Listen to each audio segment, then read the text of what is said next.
हाँ तो चलिए बच्चों, आज मैं आपको बताने वाले हैं क्लास 10 बायोलॉजी चैप्टर 3। ये क्लास 2 होगा। एक से पहले बता दिए हैं जाइलम और फ्लोएम, बताया है ना। आज बताएंगे वाष्पोत्सर्जन। वाष्पोत्सर्जन क्या है, पूछ सकता है पौधे में वाष्पोत्सर्जन कैसे होता है, चाहे कुछ भी पूछ सकता है, समझ गए ना। कहेगा पौधे में वाष्पोत्सर्जन क्या होता है, समझ गए थे, आंसर वही देना है, लिखना है।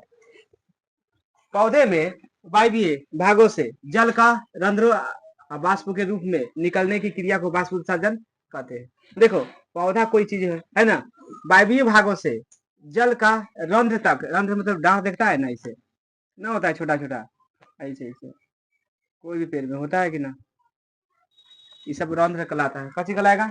रंध्र। डांर को कची कहेंगे? रंध्र। वाष्प के रूप में कची होगा?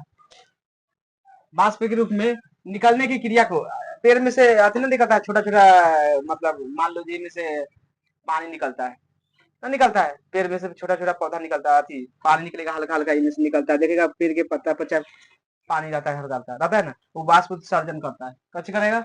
वाष्प उत्सर्जन। यही क्रिया करने की वाष्प उत्सर्जन कहते हैं, जिनको हम रंध्र भी कहेंगे और अस्टोमोटा भी कहते हैं, समझ गए ना। वाष्प उत्सर्जन को रंध्र भी कहते हैं और अस्टोमोटा भी कहते हैं। याद करें, ये ना पूछ के कहेगा रंध्र किसे कहते हैं, यही जवाब दे सकता है, समझ जाए कि ना। क्या अस्टोमाटा किसे कहते हैं, ये भी जवाब दे सकता है, समझ जाए कि ना। ये तीनों मतलब एक ही है। पेड़ के जड़ से देखो, अब पानी क्यों निकालता है पेड़ पौधा, समझ जाए कि यही पढ़ते हैं। पेड़ के जड़ से चोटी तक जड़ है, मान लो कची है, जड़ है, ये चोटी तक मतलब यहाँ तक खुनगी है ना। पेड़ के चोटी तक लगातार जल की धारा वाष्पोत्सर्जन के तापक्रम को कची करता है, संतुलन बनाए रखने में सहायक करता है। ऐसे लगातार पानी लेके जाता है ना।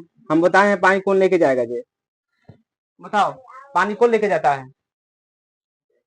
जाइलम। कौन लेके जाता है? तो पढ़ा दिए, सब पढ़ाई करके आप करेंगी। जाइलम, समझ जाए कि ना। जल कौन लेके जाएगा? लगातार लेके जाता है। खाना कौन लेके जाता है, ये भी बता दिए। फ्लोएम, समझ जाए कि ना। पेड़ के जड़ से चोटी तक लगातार जल की धारणा वाष्पोत्सर्जन के द्वारा ही प्रभावित होता है। यानी बाद जल लेके जा रहा है, कौन सा क्रिया है? वाष्पोत्सर्जन क्रिया है, समझे कि ना। लेकिन पूछेगा जल कौन लेके जा रहा है, तो जाइलम लेके जा रहा है, लेकिन क्रिया कौन कर रहा है? तो वाष्पोत्सर्जन कर रहा है। यह खनिज अवशोषण एवं परिवहन में सहायक होता है।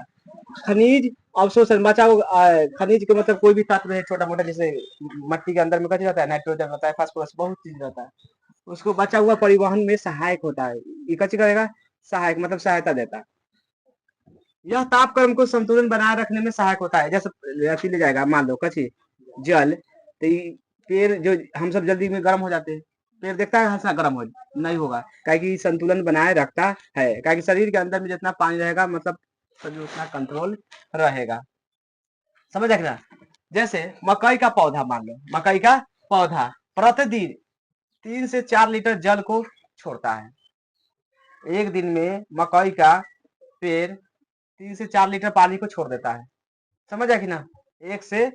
एक दिन में 3 से 4 लीटर, समझ कि नहीं, छोड़ता है। जबकि सेब का पौधा का बात करेगा तो एक दिन में 10 से 20 लीटर छोड़ता है पानी। एगो पौधा, सोचो एगो पौधा छोटा, कच्ची के है, सेब के समझ कि नहीं, एक दिन में कितना छोड़ेगा? 10 से 20 लीटर पानी छोड़ता है। अब मकई के एक पौधा देखा है ना, एक दिन में कितना लीटर पानी छोड़ता है? 3 से 4 लीटर। सोचो, पूरा मकई नहीं, एक मकई के पेड़ की बात कर रहे हैं, 3 से 4 लीटर डेली छोड़ता है, समझ आए कि ना।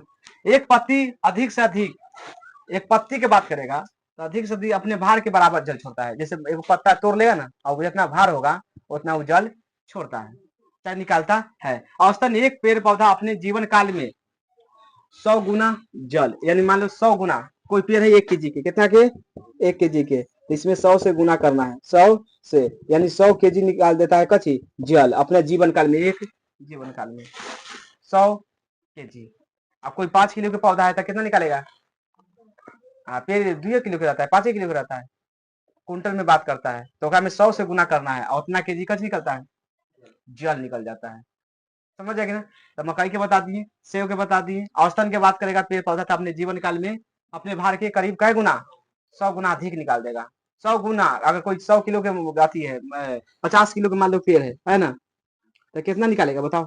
इन्हें 100 से गुना करेंगे तो एगो जीरो तो पहले से 2 जीरो और बैठ जाएगा, कितना हो जाएगा?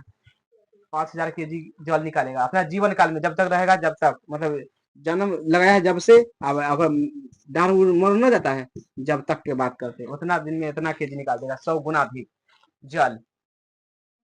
समझ आया कि ना? अगला ऑब्जेक्टिव पूछेगा, सबसे अधिक पानी जमीन के अंदर से कौन पेड़ सोखता है? समझ आया कि ना? कहेगा सबसे अधिक पानी जमीन के अंदर से कौन पेड़ सोखता है? लिप्टस, लिप्टस। समझ आया कि ना? ये ऑब्जेक्टिव है।